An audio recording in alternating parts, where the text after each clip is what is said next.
Hey everyone, this is Russ from Retro Game Core. Today we're going to talk about OpenMSX, which is an MSX and MSX2 emulator for the RG350. If you're not familiar with this computer system, it was mostly popular in Asia, and a lot of games made it onto this console before the NES. So you'll see a lot of older versions or different versions of NES classic games.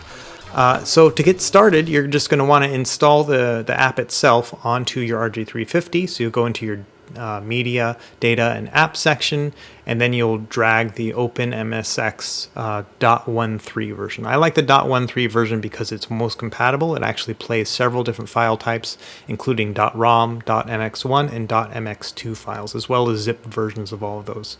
If you get the other ones that are more updated, they only play .rom files. Okay, so once you have that all loaded up, you're just going to open up your OpenMSX app.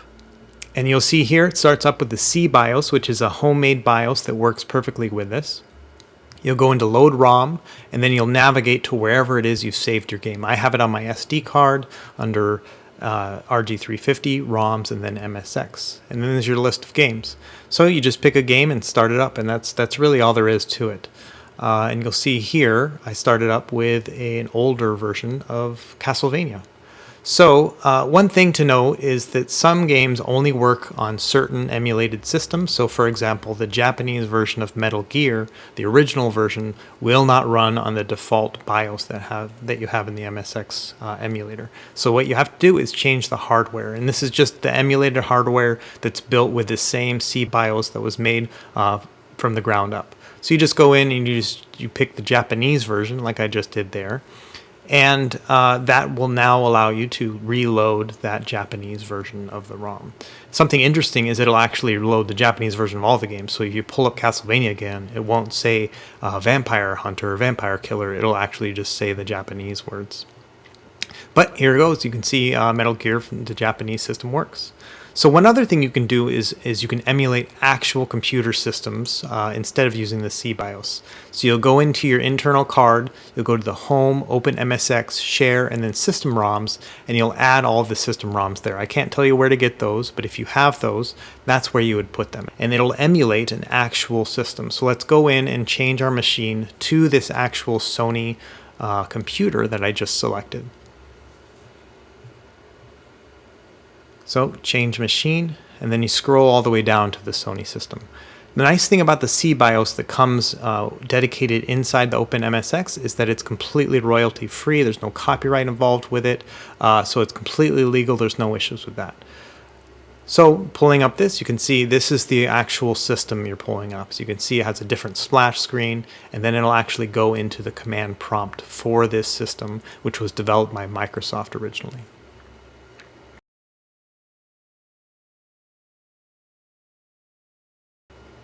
Yeah, and so then same thing, you just load the ROMs, and you can actually change it to be your default machine, so I just changed that there.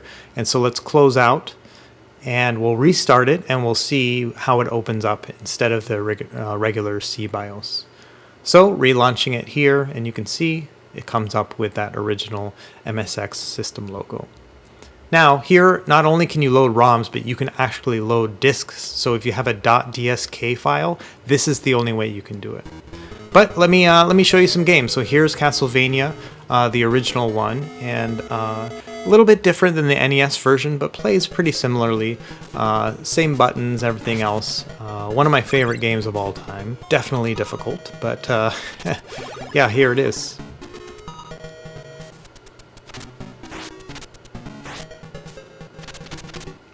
Okay, this game is called Aleste, and it is a top-down shooter, and it's a lot of fun too. One thing I noticed from this is that it's very difficult, and so I had a hard time even getting past that very first level.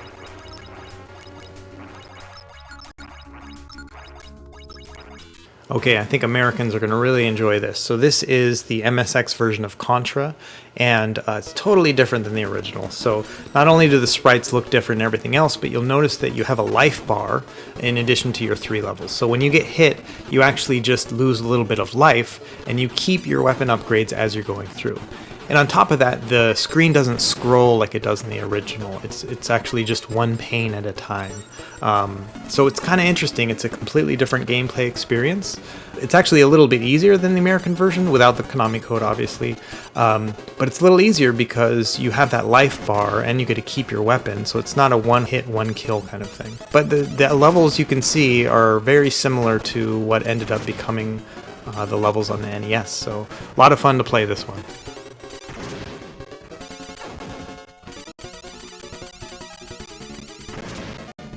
Okay, here we have Gradius 2. This should be a familiar style shooter for anybody. You know, you shoot and then pick up the power-ups. The sprites are much smaller and more simple than I remember on the NES version, but still controls well. It's still a fun game to play.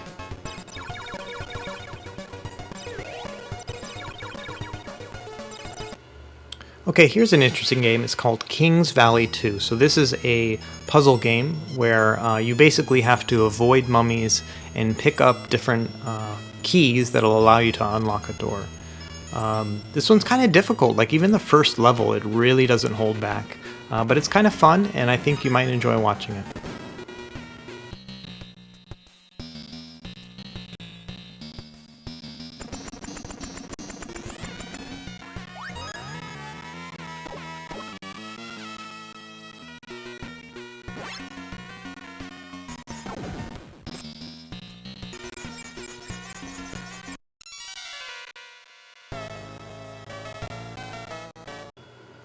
Okay, now for the stars of the show. So both the original Metal Gear, which was made by Hideo Kojima and not released in the US, there was a different version released in the US. This is the original version, plays on the MSX, and it's awesome. It's originally in Japanese, but there are English language patches, so you can find those and patch in the game, or sometimes that you can find the ROM that already has it patched in.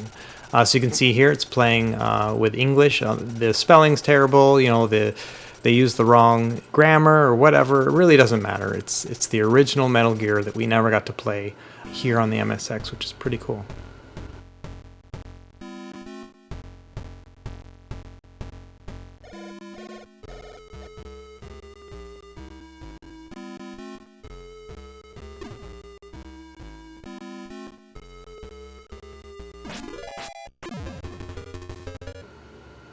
And then there's Metal Gear 2. So this was the prequel to Metal Gear Solid, but it's a fantastic game.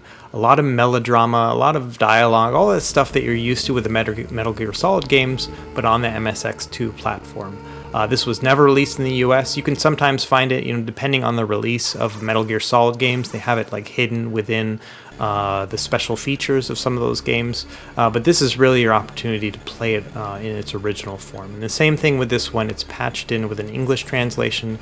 Not the best in the world, but still, it's pretty incredible to be able to play this unique specimen of history on your RG350.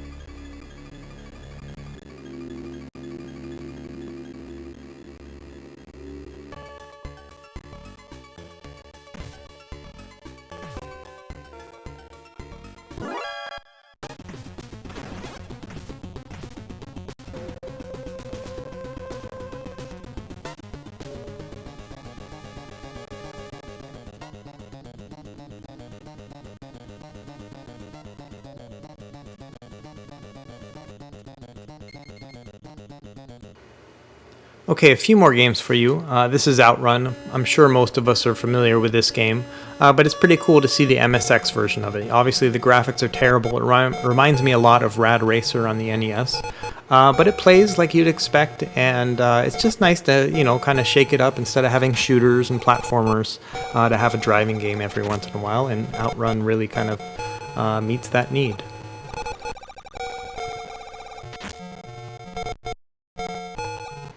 And next up is Salamander. So this is known as Life Force in the US market. and this is a game I grew up having on the NES, and it's completely different here. I mean, the sprites are different, the levels for the most part are actually pretty similar, the mechanics are the same, but all the graphics are completely different. The feel's a little bit different, it's just a little bit more cartoony feeling. I really appreciate the polished version on the NES, but it is still kind of cool to see this one as well. And finally, we have one called Space Manbow, and despite its really weird name, this was one of my favorites. So this is a side-scrolling shooter with power-ups and all that kind of stuff too. But I don't know, I just really enjoyed the whole experience playing this one. The power-ups work really well. It's really smooth. I think the graphics are a lot better than the other shooters that we showed in this video. So I'll just let you enjoy this here for a second.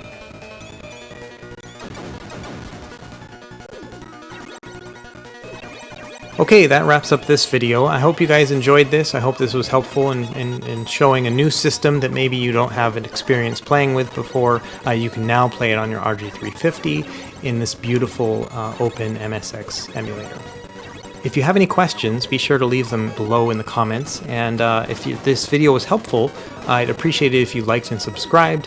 And we'll see you next time. Happy gaming!